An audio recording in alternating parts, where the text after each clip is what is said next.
आपका बेहद शुक्रिया कि कल शाम में आपने फ़ोन करके मेरी खैरियत और मुझसे दरियाफ़्त किया कि क्या हुआ, और आपने मुझे बताया कि आपने फ़ौरन पुलिस के आला अहदेदारों से बातचीत भी की। मैं आपका बेहद शुक्रिया अदा करता हूं कि आपने अपनी संवैधानिक जिम्मेदारी को एक रुकने पार्लिमान की जान पर जब कातिलाना हमला किया गया टोल गेट पर, आपने उस बात की। मैं आपका शुक्रिया अदा करता हूं। स्पीकर साहब, मैं मुख्तसर से यहाँ पर ये बात कहना चाहूँगा कि मुख्तलिफ सियासी पार्टियाँ मुख्तलिफ प्रदेश में इक़्तिदार पर हैं। ये बात आप तमाम को मैं गोशगुजार कर रहा हूँ कि आखिर ये कौन लोग हैं जो गोली पर भरोसा करते हैं, बैलेट पर नहीं करते।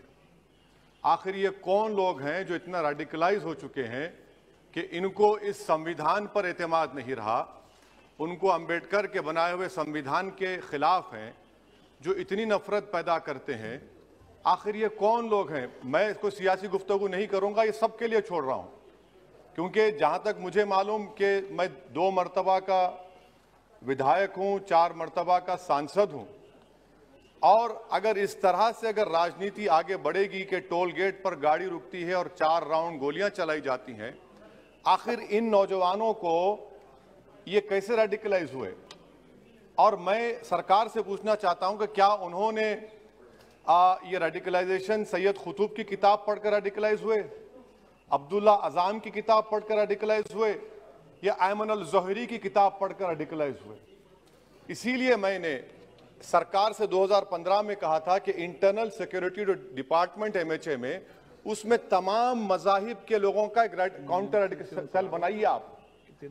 और सर, ये रेडिकलाइज हो चुके हैं तो भारत की इससे राइट विंग कम्युनिज्म और टेररिज्म बढ़ेगा। मैं आपसे अपील कर रहा हूं कि जो गलती NDA 1 में की थी, आप वही करने जा रहे हैं। आपको नुकसान होगा, आपकी सरकार को नुकसान होगा, देश को तो, देश की सालिमियत को खतरा तो पैदा हो रहा है।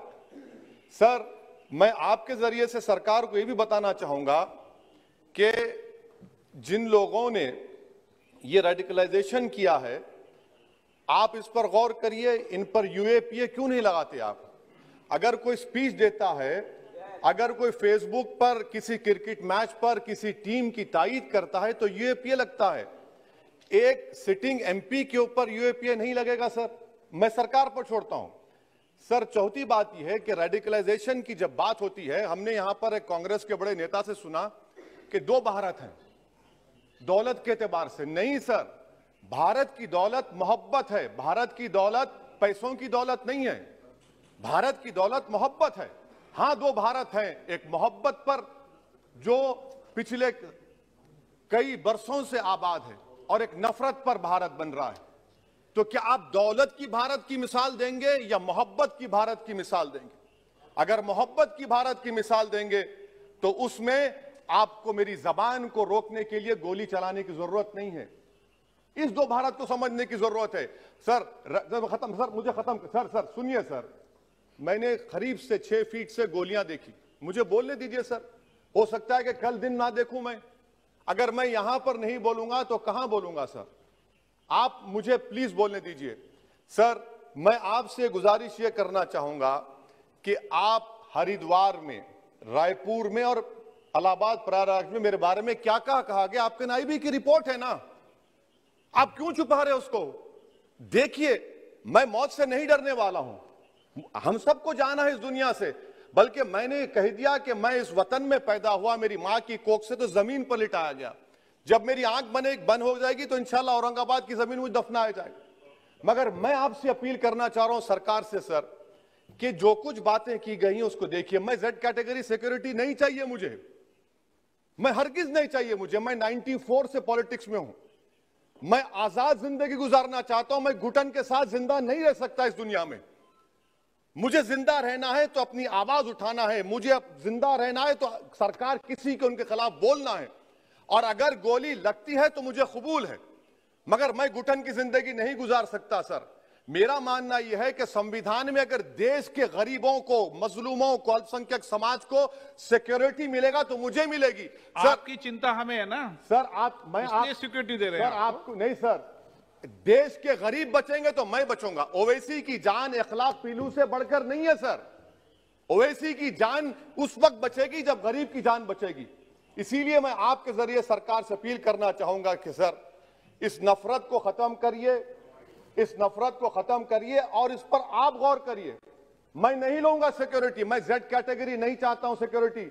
मुझे ए कैटेगरी का शहरी बनाइए आप, मुझे ए कैटेगरी का शहरी बनाइए ताकि मेरी और आपकी जिंदगी बराबर हो।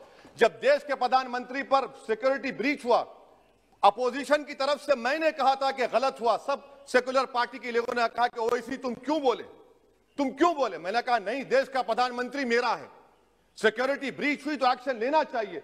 मगर 4 मर्तबा के एमपी पर कोई 6 फीट के फासले से 4-4 गोली चलाता है। मुझे मौत है, हम सबकी मौत है, मगर मैं इन गोली चलाने वालों से डर कर खामोश नहीं बैठने वाला हूं। और मैं दुआ करता हूं कि उत्तर प्रदेश में पुरअमन पोलिंग होगी इंशाअल्लाह। उत्तर प्रदेश की जनता गोली चलाने वालों का जवाब बैलेट से देगी, नफरत का जवाब मोहब्बत से देगी और कमजोरों को दबाने का जवाब हिस्सेदारी से देगी। मेरी आपसे गुजारिश है सर कि मुझे जेड कैटेगरी नहीं चाहिए, मैं रिजेक्ट करता हूं। आप इंसाफ करिए सर, उस पर यूएपीए लगाइए। और इनके दिमाग कौन है? 2 लोग रेकी करते हैं, उनको मालूम कि मैं मीरठ किठौर से आ रहा हूं उस टोल गेट पर, और 6 फीट के फासले पर गोली चलाते हैं। तो आप देख लीजिए सर, आप सरकार के हवाले, अगर आप इंसाफ करना चाहे आप इंसाफ कर सकते, मगर रेडिकलाइजेशन आपको नुकसान पहुंचाएगा और इससे राइट विंग टेररिज्म बढ़ेगा। शुक्रिया सर।